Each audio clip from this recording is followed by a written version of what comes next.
Hey, welcome back to the party. It is me, your girl, BrittReacts, and today we're going to react to a fella named Ollie Richards telling us about 7 difficult, wow, American accents you'll never guess.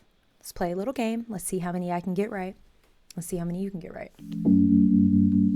You might think you know what an American English accent sounds like, but we will just see about that. America? Did you see that, America? You see that, America? You are going to hear 7 Bernie Mac is the fascinating accents perfect from example. around the US, but that does not mean you will know what they are, especially not the dialect one. So listen carefully, write your guesses in the comments, but you have to be fast. Hold on, I love a challenge. I love a game, guys. Wait a minute. Y'all do this with me. Pull out a pen and paper now. I just told you that like a black mama. Shut your mouth before I... All right, let's go. You ready? Yes. They're gonna be at Roots Chris cutting buttonholes, pacing up and down like a walking Charlie. Have a conniption fit. The 7th word smacker. Show me the kern, daddy. If you are used to... All right, New Orleans, but more, it's not New Orleans. It's something in Louisiana. It's not Cajun, is it? I'm going to guess Cajun, but I know it's not. I'm going to be giving myself half points if I'm even close, okay? I just want y'all to Walking know. Charlie, have a conniption fit. The 7th word smacker. Show me the kern, daddy. If you are used to saying insurance instead of insurance, well, you might be quite sure of this American accent. I just as soon drop a bomb on them all, or God forbid, flush them down a toilet with nothing more than a passing thought. Some of the main immigrant cultures that influenced this accent were West African, German, Italian, and Irish, especially those last two. But that's not all. Back in the 1700s, the area was a major hub for immigration, and the first colony here was actually French. You'll hear that in the slang. Creole. Is it not Cajun? Is it Creole? I'm going to write both down because I'm going to get the point. We're angry. That's definitely going to give you a cue of how we're feeling. Now, I might buy me a house somewhere and doing like that there, but I ain't gonna never leave from uptown. This is where I know, you know. Earl, yeah. Get a can of Earl. No, Earl lives in Chalmette. The sewer, that was a lure. You got it yet? Here's a big clue. There's one feature of this accent that's so distinct, it even has a name. They call it the Yat accent, as in, where yat? And a Yat is a person from New Orleans. Now, don't hate on me for... So the first thing I said was right. New Orleans. And I was like, no, it's... I'm taking that point. I'm taking that point. I'm taking that point. I'm taking it. I'm taking it. I'm taking it. I'm taking it. I'm taking it. pronouncing it New Orleans. That's just the way that we say it in my neck of the woods. And then the two that you should never ever say will be Nolans Nolans. and New Orleans. Who gets a pass on Nolans. New Orleans? British people. Exactly. I claim my free pass. I say New Orleans. New Orleans. I think you're supposed to say New Orleans, but I think I say New Orleans. And I don't need no pass because I'm a Brit. See what I did there? This is so fun. New Orleans. British people. Exactly. I claim my free pass. Here are some typical New Orleans words and phrases. Feel free to share other good ones you know in the comments below. So the French claimed Louisiana in 1682. Then for a while it was given to Spain and then back to France. But French people didn't want to move to this area, so France sent a bunch of their death row prisoners to populate Louisiana. They were forced to marry in a mass wedding ceremony, shackled 2 by 2 and put onto a ship. How's that for a story? But there is a misconception that New Orleans is a southern drawl. It is not. It's also not the same thing as the local Cajun English. And if you ever wondered why this accent has a strong similarity to accents heard in New York, well, New Orleans got the exact same combination of immigrant groups. Huh. New Yorkers. Hoi toid on the sand soil. Last night at the waterfall, night moonshine, no fish. Wait, put wood. Get it going. Ever heard people speaking like this? It's an endangered accent, so enjoy it while you can. Ever since I can remember, somebody not from here was called a dingbatter. Many of the first speakers came from southwest England and Ireland. The most interesting part, though, is the pirates. That's right. In the 1700s, pirates hid away from soldiers on these islands, so their ancestors were pirates, Native Americans, and English, Irish, Scots sailors. They have a long history of isolation from the mainland. In fact, the dialects developed in almost complete isolation for over 250 years. Another fascinating thing about this American accent is that it's a... The word fascinating is spot on. I am fascinated. I don't know what I expected, but I certainly didn't expect to be getting such a, engaging educational experience. Because if y'all know me, school was not my ministry. I don't enjoy sit down lessons and things like that, but I am fully locked into this. What? Isolation for over 250 years. Another fascinating thing about this American accent is that it's a rather archaic form of I don't know English what to known as guess. tidewater raising. And a similar thing occurs in Canadian English. I'm talking about, of course, high tider English. If you want to hear it, head for the outer... I definitely was going to say somewhere in the Carolinas, mainly because they were on the water, but it still felt Southern to me, but I would have I've never even heard of this. High tide. All right, I didn't get this point. I don't like failing. The Banks Islands of North Carolina. Outer Back 30 years ago, you used to get the prices we're getting now. And it cost you triple to go out to fish them. Cost me over $300 a day just to go out. The communities live in just a few small coastal towns like Ocracoke and Tangier Island. Their unique way of speaking has a bit of a bounce to it, and in linguistics, the way they pronounce their vowels is called goat fronting. Words like about, mouth, and house become about. Most. Oh, that's definitely like Canadian. I think I'll leave it to the professionals to pronounce or it. Or like Milwaukee, right? High tide on the south. High tide on the sound side. Here are some local words. Now, your turn. You know the drill. No, because supposedly, he just got a boat. That's ridiculous. This delightful accent is influenced by 5 decades of immigration from Cuba, from the Caribbean, from Central America. Way back in the year 1900, the area was seen as a swamp, and for that reason, it was sparsely populated. I mean, who wants to live in a swamp? No, because like the thing is that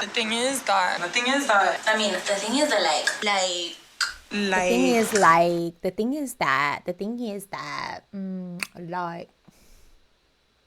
I feel like I've heard it. Okay, hold on.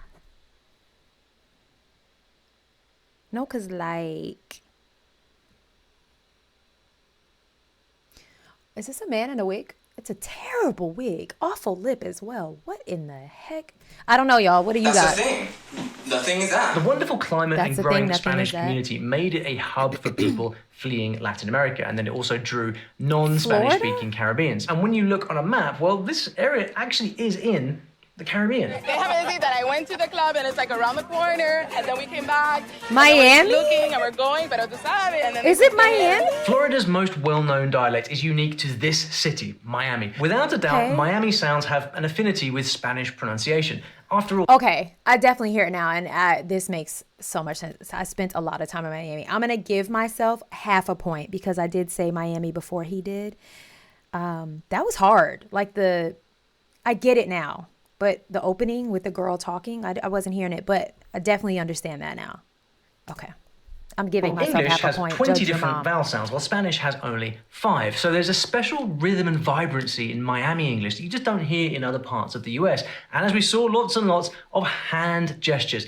Another hand gesture is this, which is me simulating someone hitting the like button on this video. Because when you hit clever, the like button, Ollie, when you like clever. The video, it actually really helps out I'm the channel. going to subscribe I'm very, for very sure. grateful for your support. So please hit that like button. And of course, if you like videos like this, then you should probably subscribe to the channel too, because I make videos like this all the time. Guys. You want to take all that and bring it home. Bring it down. Calm it down a little bit. And now for something completely different. The accent's going to slow right Southern down. Think burning hot region, slower delivery. We have about 190 goats. Yeah, where is this in the South? Where is this in the South? Like, she was definitely giving Southern Maiden. Like, honey, would you like some lemonade, baby? It's giving Leanne Morgan, who I react to here. She's from Tennessee. Is this Tennessee? No, he said burning hot, though.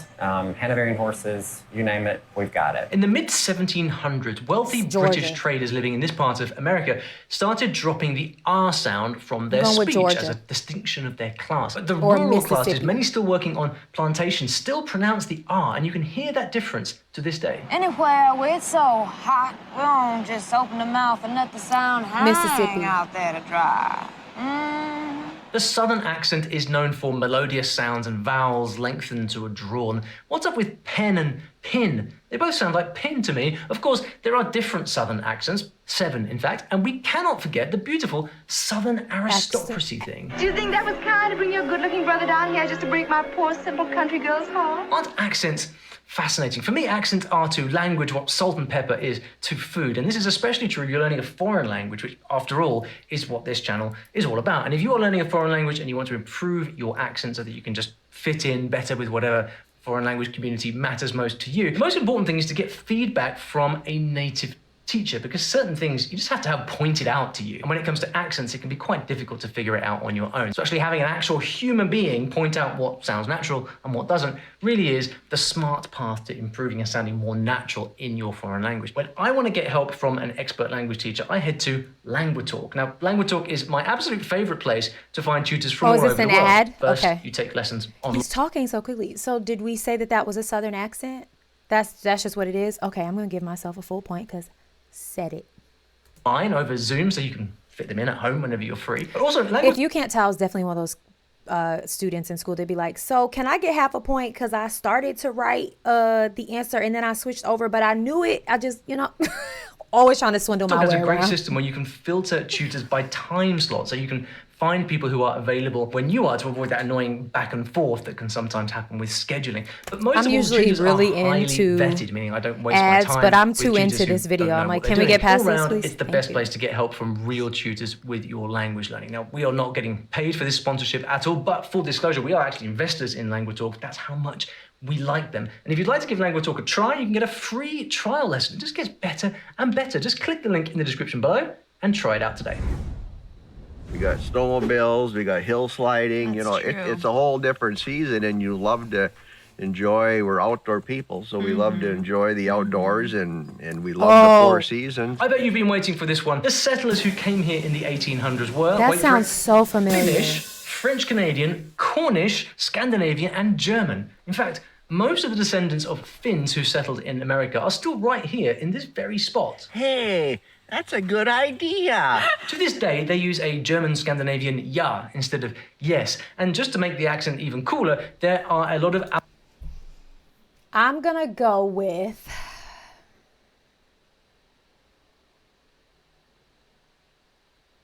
I don't know. I would be completely guessing on this one. Virginia. Algonquian-speaking descendants among them, as they were the first people here. You have to work for it. You go out there and you work your job and you pay big bucks. Nope. I'm taking it back. It's somewhere in the Midwest. You just go out Nebraska? in the woods and cut down trees and have a lot of fun, have a little workout, It's Minnesota. Anyway, this very distinct dialect has its own name. It's called Yooper, or yooperese, from the acronym UP, Upper Peninsula. To be a Yooper, you had to be born a Yooper, and really, if you aren't one, you really can't understand. You just know it. And we are talking about, of course, the Upper Midwestern accent. He went to... Woo, woo, woo. I said Midwest. I'm taking it. I don't care. I'm taking it. Green Bay with the guys bowling, and he was at a restaurant, and the waitress came over to one of the other fellows, and she said, "What country is he from?" And here he is, a genuine Yooper. One very recognizable thing that they do is end their sentences with a, and there's also a lot of then, there, that, instead of then, there, that. But what can you tell us about this dialect? Let us know in the comments. Did you eat them baked beans? Yeah. They were awful good. So take down that road there. Once you get down to where Michael Crasher struck into that tree, you're going to want to take a left. There's a party in the pit tonight. And you're going to go down out into the woods. You'll pass Uncle Bucky's. Once you get out there, you'll want to take a right. Spring? No. Mud season. Any Stephen King fans out there? No, I don't need to tell you where this is. You definitely know. In this part of America, clearly the perfect setting for horror stories. There's a universal agreement that goes something like, hate horror. Hey, yeah? Is that right? Hey, yeah. Hey, yeah. Hey, yeah. All right, I'm going to guess. I have no idea.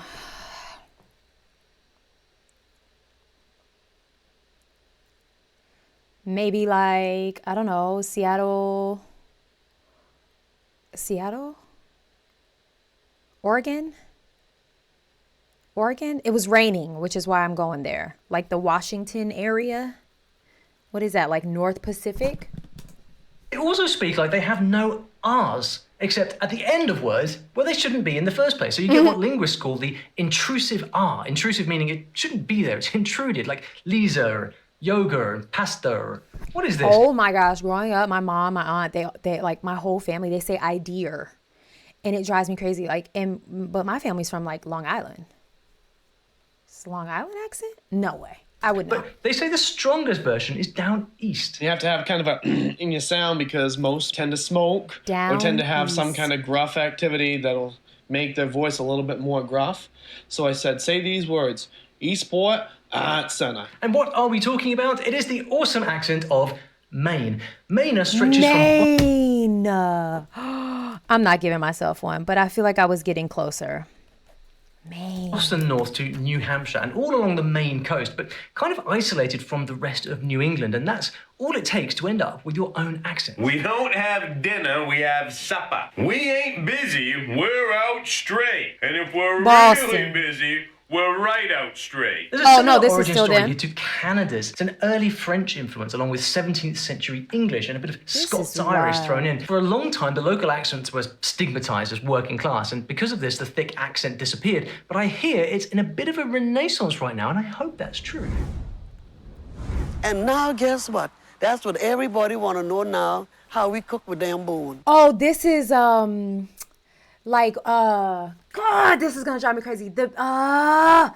It's like they do like shrimping, it's like Gullah Island, wherever that show was like based off of. It's going to really piss me off. And make things so good, like the neck bone. Now they tell you now don't eat too much because you cholesterol and all them things like that. But back then we ain't getting up with no cholesterol. It was good eating. You see? Now, this amazing and totally unique way of speaking developed in the secluded rice fields during the Atlantic slave trade. Flam is a person, place, or thing who don't fulfill their obligation. That say they're going to do something. They say they're going to do it, they ain't never come through. So if you say you're going to pick up the groceries... Charleston! Yeah, but, okay, I know I'm right. I just can't think of the name, but, like, they literally, like, the food. I'm giving myself this point. I'm telling you right now, I don't care, because I know exactly what we're talking about. It's literally, like... It's there. I feel like it's an island, or it's like off into the. Is it Gullah? You ain't ever pick it up.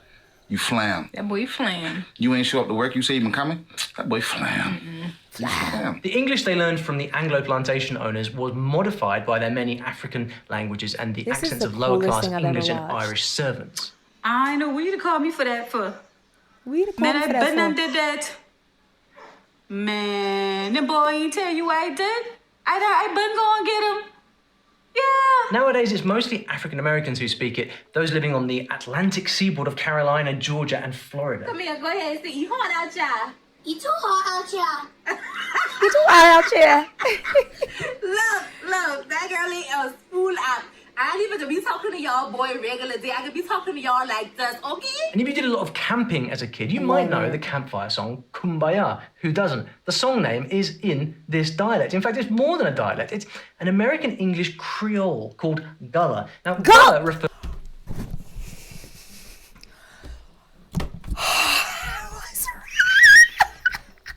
I feel really smart. I just want y'all to know.